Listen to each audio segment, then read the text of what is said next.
Lights screaming, music peaking, laughter mid-flight, and then silence. A card slips from Steve's hand. He's not performing. He's listening. He steps off his mark. A whisper from the third row, a cough, thin, fragile. Steve pivots. The band falls quiet. "Hold it," he says. "Stop the clock." He walks down the stairs, through the lights, across a carpet that suddenly feels like a hospital corridor. A boy in a blue beanie clutches a small toy car. His mother's cheeks are wet. His grandmother's hands twist a silk scarf into a knot. Steve kneels, palms open. No jokes, no cameras. Just a man listening to another man's life beginning to end inside a child. The studio forgets it's a studio. It started like any other Family Feud taping. Two families, friendly rivalry, laughter bouncing off the walls. Name something people pretend to like at a party. The crowd laughed, the lights spun, the producer smiled. But in the third row sat Eli, a boy whose doctors had stopped using the word someday. Next to him, his mother Rosa, carrying grace heavier than grief, and his grandmother Loretta, holding an envelope worn soft by prayer. They came not to win anything, but to feel alive in a room that laughed louder than their pain. When Steve's eyes met Eli's, the script dissolved.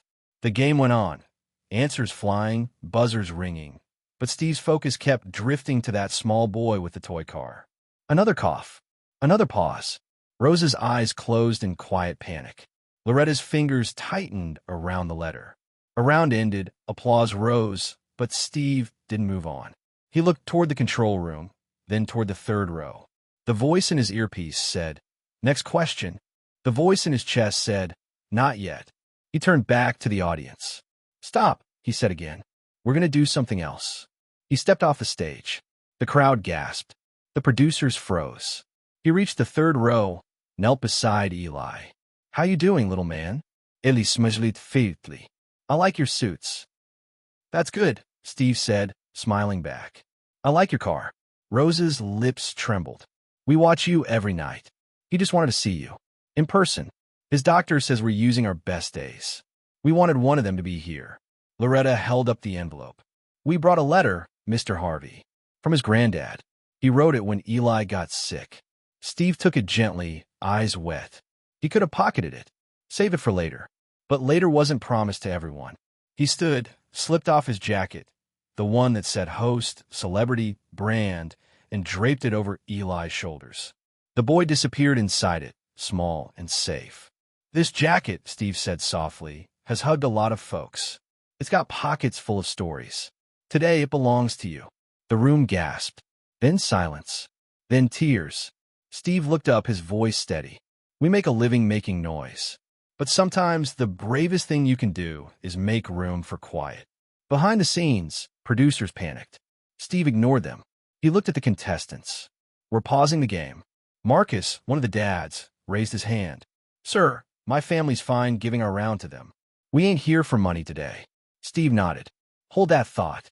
He looked at the band. "Give me something quiet, like Sunday morning." He turned to Eli. "You ever been on stage, son?" Eli shook his head. "Well," Steve said, offering his hand, "you have now." They walked together to the podium. Loretta handed Steve the letter. He wrote it before he passed. Said, "If life gives you one more mile, spend it walking someone else home." Steve read it aloud. The words filled the air like prayer. The crowd was motionless. Even the cameras seemed to hold their breath. Then Steve smiled, gentle but unbreakable. "Let's play one question." He turned to the scoreboard. "Name something you carry that isn't heavy until you put down." Marcus said, "Regret." Ding. A grandmother whispered, "A secret." Ding. A young cousin. "Fear." Ding. Rosa's voice quivered. "Hope." The board lit up brighter than before. Steve knelt beside Eli. "You got one." Eli smiled. "Time." The board flashed time. The crowd fell silent. Steve whispered, "That's the one." He faced the camera. "Folks, we do jokes. We do noise. But there's a family here fighting for one more mile. So we're going to help them walk it." He pointed to the crew. "Open the mic. If you've lost someone, say their name." Voices filled the studio. Names like lanterns. Steve turned to Eli. "Son, want to help me host the rest?" The boy nodded. Steve lifted his mic again. We're calling my foundation right now. We're covering your travel, your treatment, whatever it takes. He turned to Marcus. And your rent's paid, brother. Your kids are going on that trip. The crowd didn't cheer. They cried, then laughed, then rose as one. He took the envelope again, slipped his own card inside. This is a line that rings when the world gets too loud. You call. We'll talk. He sealed it and gave it back to Eli. You keep the letter safe. It'll keep you safe back. The jacket, the toy car, the letter, 3 symbols now pulsing with warmth. He looked at the camera again. Subscribe and leave a comment, because the most powerful part of this story is still ahead. He leaned closer to Eli. You ever wanted to go somewhere? The ocean, the boy whispered. Which one? The big one. Steve grinned. Then the big one it is. He faced the crowd. We've laughed. We've cried. Now we stand. The audience rose. Contestants joined hands. Rivals became family. On 3, Steve said, say the name of someone you're carrying, and then, if you can, set a corner of that weight down. 1, 2, 3. Names crashed through the air like waves. The band played softly. The scoreboard glowed. Steve smiled through tears. There's a reason we call this show Family Feud. Because no matter how much we fight, the number one answer is always each other. The board flipped. Each other. After the taping, Steve sat alone in his dressing room. The jacket was gone, but its weight remained. He read the line again. If life gives you one more mile, spend it walking someone else home. He called his team. We're changing how we do this. Not a segment, a standard. When a room needs us to stop, we stop. When someone needs a mile, we walk. He built a fund. Quiet money for loud problems. He trained new hosts, not just to be funny, but to listen. He rewrote his own script. Earn the right to speak by honoring the silence first. Months later, a photo arrived. Eli at the Pacific, cap whipping in the wind, toy car rolling along a boardwalk railing. Rose's smile could hold the sun. Loretta's hands were finally still. The jacket hung around Eli's shoulders like a flag of love. They say if you sit in that 3rd row, you can still feel its warmth. They say if you listen closely, you can hear Steve's voice, softer than laughter, but stronger than applause. When it's time to stop the show, stop it. That's where the Real story begins. Share and subscribe. Make sure this story is never forgotten. Weeks after that day, the Family Feud studio felt different. Not quieter, just fuller. Every laugh echoed longer. Every silence carried weight. The crew didn't talk about it much, but they all felt it. They called it the pause. It started showing up in little things. The sound engineer stopped rushing to fill silences. The lighting tech began dimming the house lights at the end of certain rounds. Not because it was scripted, but because sometimes the room needed to breathe. And Steve, the man who had spent a lifetime mastering rhythm, started listening for something he'd missed for years. The beat between joy and pain. There's a rhythm to real life that no cue card can teach. And Steve had found it. The next taping was supposed to be light, celebrity episode, extra cameras, studio packed to the rafters. But during rehearsal, he caught sight of a woman in the audience.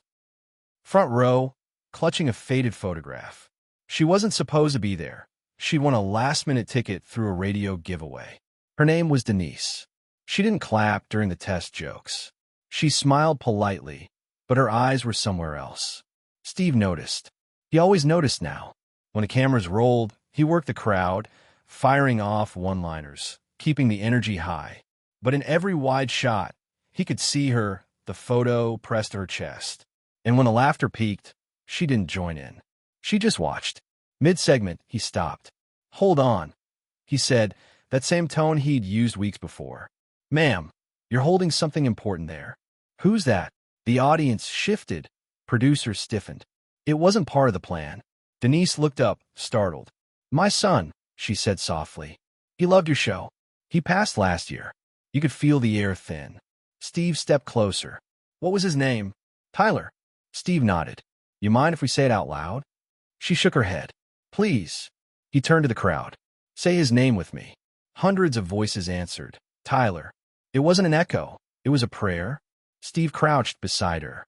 He used to watch this every night, she said, smiling now through tears. He said you made our house sound like laughter again. Steve laughed softly. That's a high compliment. I'll take it. He reached into his pocket and pulled out a folded card, the kind he now carried everywhere. He's part of this place now, so we'll do something in his name. He looked toward the stage. Team, mark it down. The Tyler Foundation episode. We'll raise what we can for local youth shelters. Kids like him. The crowd erupted. Steve turned back to Denise. You hold that photo like it's the only map you've got left. But let me tell you something. You're still walking the road he started, and you're doing it beautifully. She smiled, trembling. Thank you. He stood, turned to the camera. Listen, America, this is what family looks like when we stop pretending it's just a game. It's holding each other when the scoreboard doesn't matter anymore. He looked back at Denise. We want you to laugh again. So here's what we'll do. The next time you laugh on this show, that laugh's going straight to him. Deal. She nodded, tears turning into something warmer. Steve winked. Then let's make it a good one. They restarted the game, but something had changed. Every contestant stood taller. Every answer felt lighter. Even the jokes landed different. Less about competition, more about connection. When the final round ended, Steve didn't sign off with his usual grin. He looked into the camera and said, sometimes you come here for fun and find healing instead. Sometimes the buzzer ain't the only thing that tells you you're done. And the audience understood. That night, after the taping, Steve sat in his office, lights dim, jacket off, tie loosened. On his desk was a pile of letters from viewers who'd watched the Eli episode. One said, I stopped halfway through and called my mother for the first time in 3 years.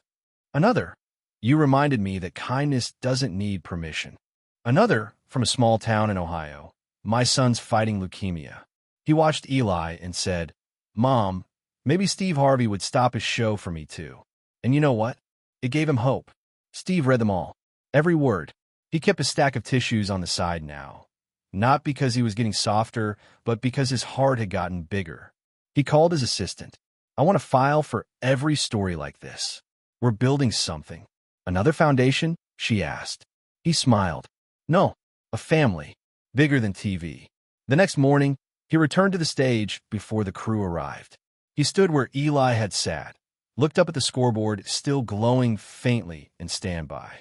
He whispered, survey says, and the quiet answered back, each other. He chuckled, hands in his pockets. Still number one.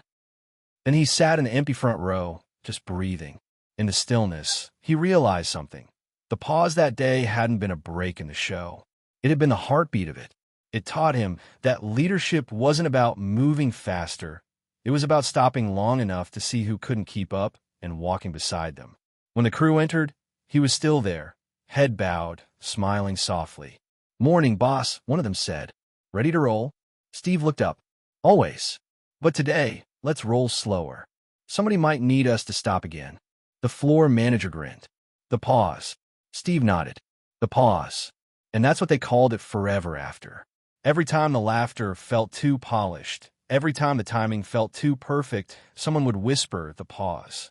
And Steve would listen to the room, to the breath between joy and sorrow. And if needed, he'd stop the show again. Because once you've learned what silence can heal, you never fear breaking the script again. Months later, another letter came. From Rosa. She wrote, Eli saw the ocean. He laughed every time the waves hit the rocks, said they sounded like applause. Thank you for giving him one more mile. He spent it walking all of us home. Steve read it 3 times. Then he stood, walked to the stage, and whispered toward the lights. You did good, kid. He turned toward the camera, imagining it was live, imagining millions of people still listening. Subscribe, share, keep walking, he said softly. Because the story doesn't end when the laughter fades. It ends when we forget why we started laughing in the first place. And then he smiled, wide, humble, eternal. The kind of smile that carries a whole room home.